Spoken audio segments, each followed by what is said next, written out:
Hello everyone, అందరూ ఎలా ఉన్నారు? ఈరోజు మనం ఎగ్ విత్ మ్యాంగో కర్రీ ఎట్లా ప్రిపేర్ చేసుకోవాలో చూపిస్తాను. దానికోసం నేను 3 ఎగ్స్ బాయిల్ చేసుకున్నా, ఒక 2 ఆనియన్స్ అండ్ 6 చిల్లీస్ అట్లా కట్ చేసుకున్నా. మ్యాంగో కూడా స్మాల్ పీసెస్గా కట్ చేసుకోండి. నెక్స్ట్ ఆయిల్ కొంచెం ప్రీహీట్ అయిన తర్వాత ఎగ్స్ కలర్ చేంజ్ అయ్యే వరకు వేయించి పక్కన పెట్టుకోండి. నెక్స్ట్ సేమ్ ఆయిల్లో ఆనియన్స్ చిల్లీస్ యాడ్ చేసుకోండి. ఆనియన్స్ కొంచెం కలర్ చేంజ్ అయిన తర్వాత మ్యాంగోస్ యాడ్ చేసుకోండి. మ్యాంగో పీసెస్ అనేది మన టేస్ట్కి సరిపడా యాడ్ చేసుకోండి. మరీ ఎక్కువ కాకుండా మరీ కొంచెం తక్కువ కూడా కాదు. కొంచెం సాల్ట్ యాడ్ చేసి లిడ్ పెట్టేసి ఒక 5 మినిట్స్ అయితే మగ్గనివ్వాలి. పీసెస్ అనేవి సాఫ్ట్ అయ్యే వరకు, కొంచెం సాఫ్ట్ అయితే చాలు. నెక్స్ట్ మనం చిల్లీ పౌడరు, పసుపు, సాల్ట్ కొంచెం ముందే యాడ్ చేసుకున్నాం కాబట్టి టేస్ట్ చూసుకొని సాల్ట్ యాడ్ చేసుకోవాలి.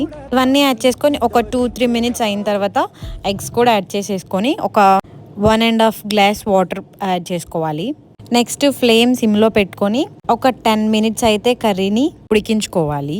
ఇదిలో ఒకసారి ఓపెన్ చేసి సాల్ట్ ఏమన్నా సరిపోకపోతే అడ్జస్ట్ చేసుకోవచ్చు. ఫైనల్గా కొత్తిమీర వేసి స్టవ్ ఆఫ్ చేసుకోవాలి. ఈ కర్రీ ఎంత బాగుంటుందో, పుల్ల పుల్లగా చాలా బాగుంటుంది. మీరు కూడా ట్రై చేసి ఎలా ఉందో చెప్పండి.